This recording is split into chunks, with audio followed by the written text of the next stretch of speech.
Quem foram os destaques da temporada de resultados aqui da Bolsa Brasileira? É isso que a gente vai ver nesse vídeo agora, porque todo fim de temporada de balanços eu gosto de analisar de forma consolidada como foram os resultados, se a gente foi melhor, foi pior, foi acima das expectativas e principalmente quem foram os destaques. Então fica no vídeo porque no final eu vou citar quem foram os destaques positivos e negativos. Já vou antecipar aqui, teve um banco que ficou como o pior de todos. Eu acho que esse cara, vocês sabem quem foi, né? A principal decepção. Mas além do setor bancário, teve a empresa do agro, que também teve uma decepção muito grande, duas empresas principalmente, e eu quero falar um pouquinho sobre elas no fim desse relatório. Então, bora pro vídeo e não se esquece, se inscreve no canal, deixa o curtir e comenta aqui qual foi a empresa que mais se destacou na tua carteira nesse balanço de temporada de resultados. Bora pro vídeo!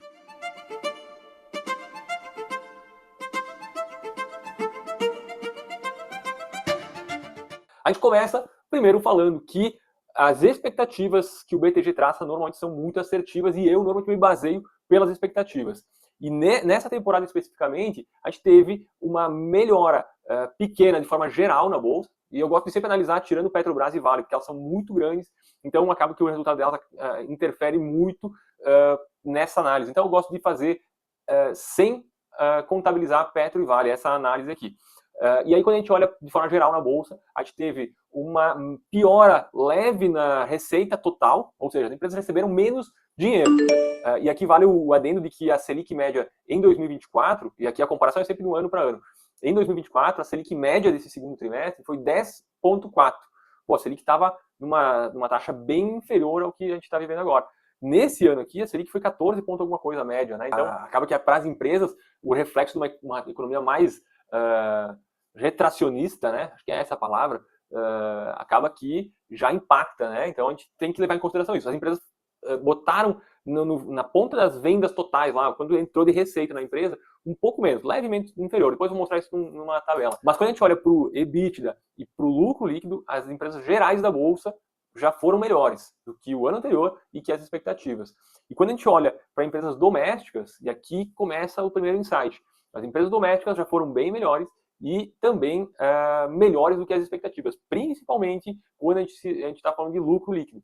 Isso demonstra que talvez o ciclo das small caps, que são as empresas, principalmente as domésticas, né, vai aquecer logo mais. Então esse é o primeiro ponto. Agora eu vou compartilhar aqui a planilha que vai mostrar um pouco desse resumão todo. Aqui a gente consegue ver uma tabela de forma consolidada nos resultados. E é isso que eu vinha falando, ó. De forma geral, tá? Empresas da Bolsa tiveram receita menor, ano versus expectativa, tá? Trimestre foi um pouco melhor. E quando a gente olha lucro líquido, tá? No geral, aqui a gente teve uma piora, né? Mas quando a gente desconta Petro e Vale, olha só, a gente teve uma piora leve em relação ao que era a expectativa, que foi o atual, né? O realizado.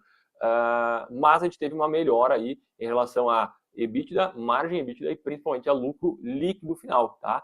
Então, esse é um ponto. E em relação a trimestre também, né? A gente teve essa melhora ano a ano, uma alta bem grande, e trimestre também, né? Então, em relação ao último trimestre. Quando a gente olha para o cenário doméstico, a gente vê essa melhora ainda mais gritante, né? O resultado lucro líquido, comparado à estimativa, foi bem superior. E quando a gente olha em relação ao ano a ano, também foi bacana, teve alta, e trimestre também mostra esse crescimento. Então, aqui a gente entende que teve um destaque, principalmente superando bem as expectativas, tá? Que normalmente o BTG crava na vírgula aí, né, essas expectativas aí. E por último, quando a gente olha o setor de commodities, aí a gente enxerga aonde ficou a principal decepção. O setor de commodities foi o ponto que não entregou o que era esperado de forma geral. Então, acho que junto com o agro, é o ponto principal para a gente destacar como negativo, né? Obviamente lá nos bancos tivemos aquele banco que foi muito mal, mas agro no geral e o setor de commodities, né? Então, quando a gente pega assim, ó, tirando o Petro e Vale, ó, 14 dos 17 setores apresentaram crescimento de receita, né? Então, esse é um ponto, né? Alimentos e bebidas foram muito altos, mostra consumo interno, né? Serviço básico, aqui tem um destaque de serviços básicos que eu vou falar logo mais, que merece ficar de olho, hein? Está na nossa carteira de dividendos já há um bom tempo e aqui entregou mais uma vez uma performance espetacular, né? Dois, vamos falar assim, um deles é a Sabesp, que também foi muito bem e se encaixa nos serviços básicos, né? A Sabesp teve alguns pontos importantes aí, né? Mas tá aqui, ó, no setor de serviços básicos, destaque claríssimo para a Equatorial, tá?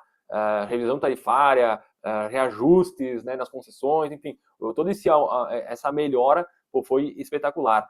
Lá no setor de alimentos, né, a JBS também foi destaque, a JBS que saiu da nossa bolsa brasileira, mas segue sendo daqui, segue tendo cobertura, então o JBS foi o destaque daqui mais uma vez, né. Lá na parte de varejo, né, o setor de vestuário muito bem, tá?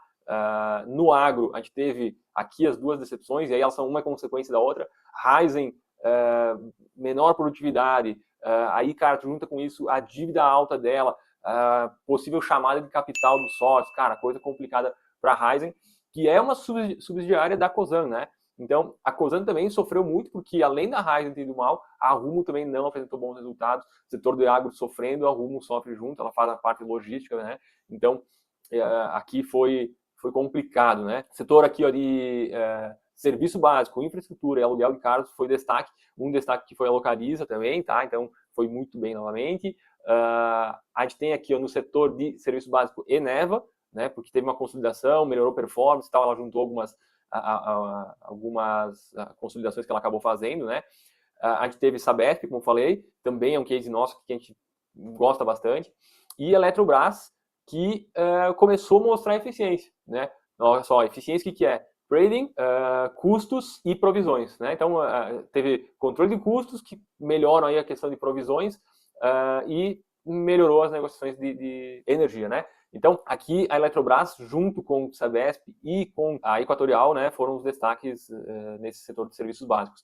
Então, aqui a gente já falou de Localiza, que foi muito bem, né? A Movida também foi destaque. Aqui a gente tem a questão, mais uma vez, do setor de petróleo, óleo, gás, né? O setor já não foi tão bem, aqui foi um dos que sofreram, né? Entra aquela questão das commodities, a Braskem sofrendo, a Petro não foi bem, a Prio foi impactada pelo preço do Brent, aí não tem como, né, a commodity tem isso, mesmo com o lift cost, né, que é o custo de extração da Prio baixo, que ela já tem historicamente esse custo baixo, ele subiu um pouco, né, subiu 8%, mas mesmo assim é considerado muito baixo, só que com o preço do barril de petróleo um pouco abaixo, acaba pressionando e machucando as margens aí, né. Então, nas empresas domésticas, aqui a gente teve destaque também, o lucro líquido cresceu bastante, bebidas, aluguel de carro, logística, que foi assim, a gente já falou no geral, né? Então, já mencionados aqui. E, por outro lado, o destaque negativo, né, que a gente falou, tá aqui, Banco do Brasil teve uma piora gigantesca, né? E aí, aqui, obviamente, isso aqui machucou bastante o setor financeiro, né, nas suas estimativas aí, porque o Banco do Brasil veio bem pior.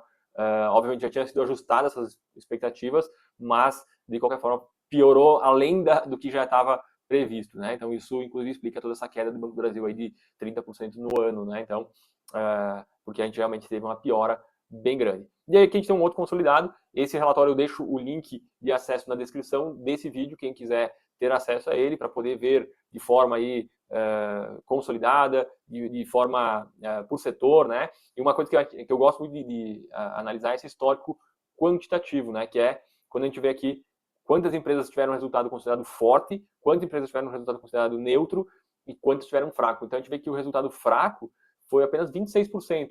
Então, claro, a gente já teve momentos bem melhores que isso, mas em relação aos últimos 2 trimestres, a gente vê uma melhora.